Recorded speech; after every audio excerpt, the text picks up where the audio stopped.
that being said, it's got a lot of power. I always smile when I ride bikes. It's just, I don't care what bike it is. I mean, I could ride a bike that's got 20 horsepower and it'll still make me smile. And then I ride a bike like this with 170 something horsepower and I still smile the same. It's just, it's two wheels, man. It's beautiful. All right, ladies and gentlemen, old guy coming at you again from Starved Rock KTM, Starved Rock Harley Davidson in Ottawa, Illinois. So in front of us we have a 2023 1290 Super Duke GT, 173 brake horsepower, claimed 104 foot-pounds of torque. So when this bike was new, this was $19,800. I'm pretty sure that this is marked down to something like 14 right now. I'm gonna preface this by saying I've ridden one Super Duke GT. Wasn't a big fan of it. I don't know, it just didn't seem to fit me very well. I'm wondering if going from a 2017 to the 23, if it will feel differently. Only way to know that is to take it out on the road and ride it. Okay, so got a nice big dash.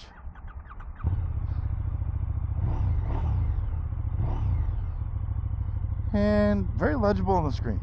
I have it in sport mode, comfort mode for the suspension, single rider, MTC is on, and ABS is in CFMoto mode. You have an adjustable brake, adjustable clutch lever, which I would damn sure hope so.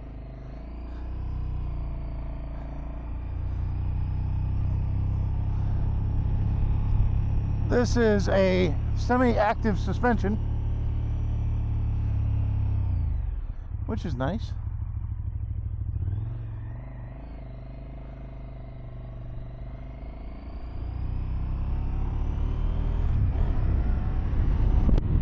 And like most 1290s, does have an insane amount of vibration in the foot pegs.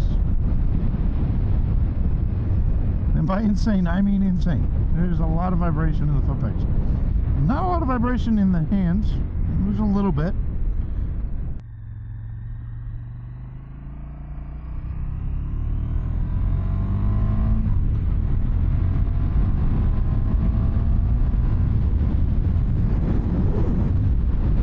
This bike does not have a quick shifter installed. I thought it did for a minute, but it does not.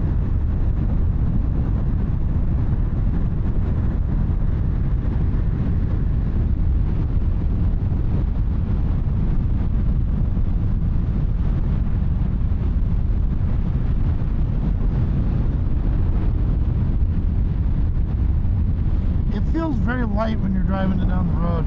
But I will say this though, one thing I have learned on the few that I've ridden so far, this bike does not like to be at the low RPMs. It's not just about the power delivery, it's about how the engine feels. It just feels very luggy and very, you know, just not happy at low RPMs. Like right there at 3,000 RPMs in fourth gear or 40 mile an hour, this engine just sounds and feels awful. That being said, I shift it down, get it to about 4,000 RPMs. Much happier of an engine. So just something to note. It's just low RPMs is not this bike's strong suit. It's very stable though.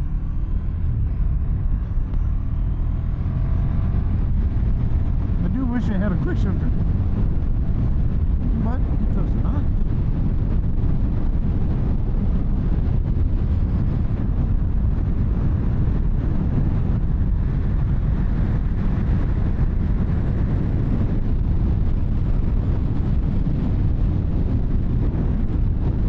This is a 1301cc V-twin engine, 172 brake horsepower, and 104 foot-pounds of torque.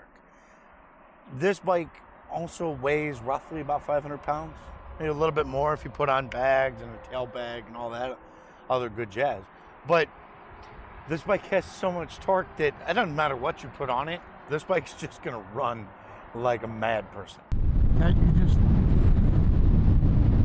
even right there, you can just see the bike just lurch forward due to the torque that this bike produces.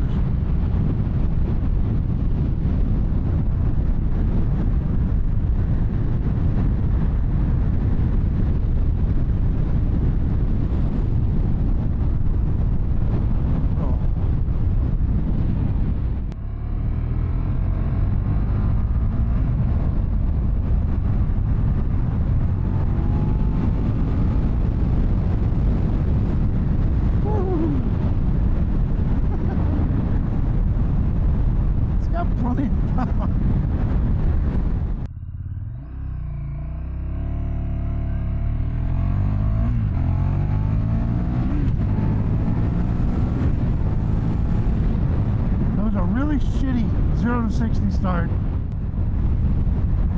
but it was still really fast, and I was trying to keep the front wheel from coming up. So you may ask, what is your $19,800 going for?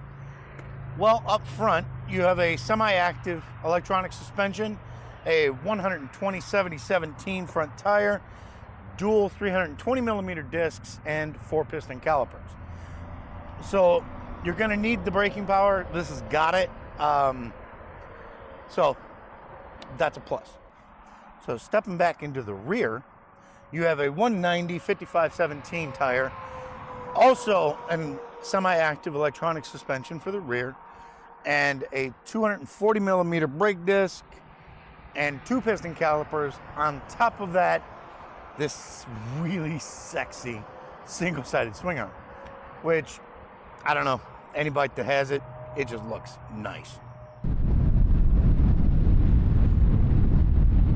Would I say that it feels more refined than the 2017 that I rode? Yeah, I would. Because it does.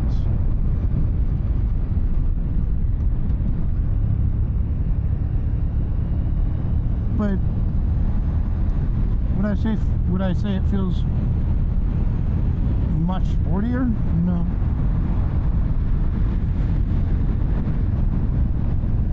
In fact,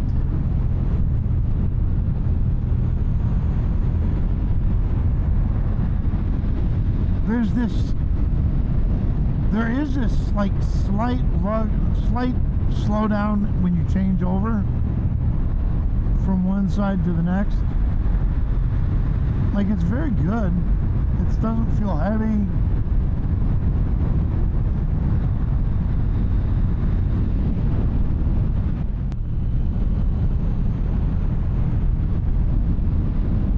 I mean, it's very stable. It just,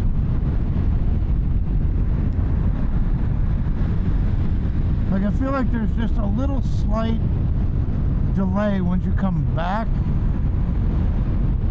and then you come back up.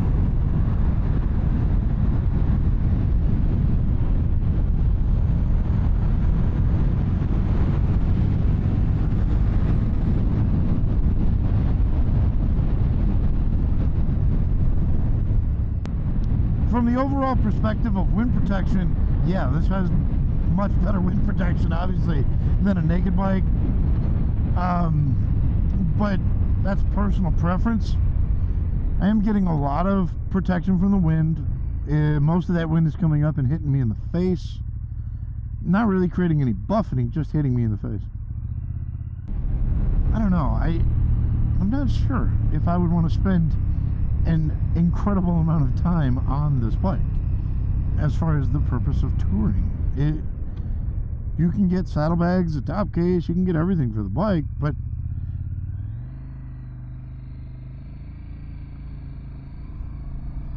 my question is, with the vibrations that this does put out, it'd be interesting to hear of people who own this bike if they felt they needed to put different pegs on it, rubber inserts, whatever it may be, to minimize the vibration in this engine at pretty much every RPM.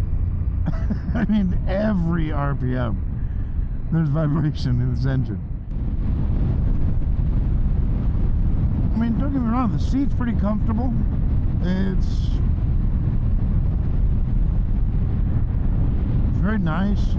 Honestly, the seat itself, the rider position's pretty good. It's not crazy aggressive, but it's also not and it's also not straight upright either. It's a sports tour.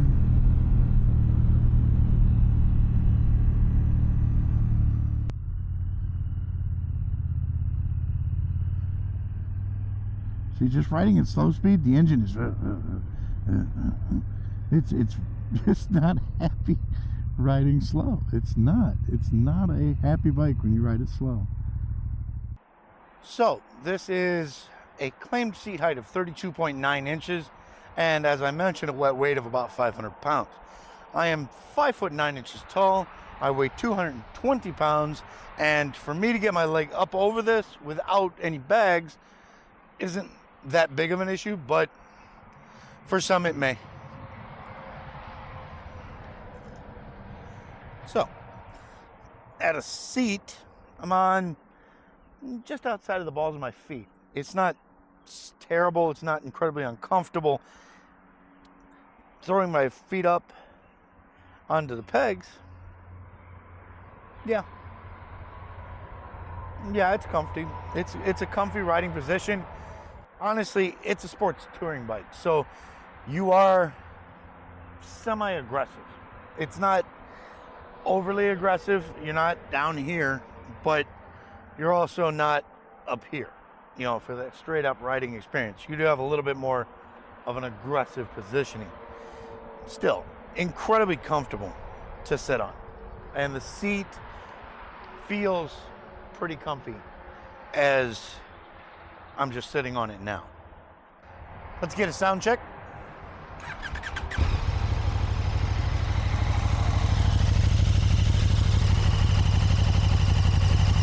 There's a nice sound to it. Very, very bassy, very throaty. Yet you do have that little whine coming from the engine. It's look, this bike is not going to suit everybody. And I'll be perfectly honest with you right now. After riding this bike still doesn't even suit me. It doesn't match my style. It doesn't match my personality. But as I've said many times before, there's an ass for every seat. And if you can find something that you like and you enjoy and it puts a smile on your face, that is all that matters. Thank you very much for watching today. Hope you enjoyed it. Hope you got enough information about this 1290. If you have any questions, please reach out to Star Rock Harley Davidson. They will gladly answer your questions, and very good dealership. They'll take care of you. Everybody, stay safe. And as always, enjoy the ride.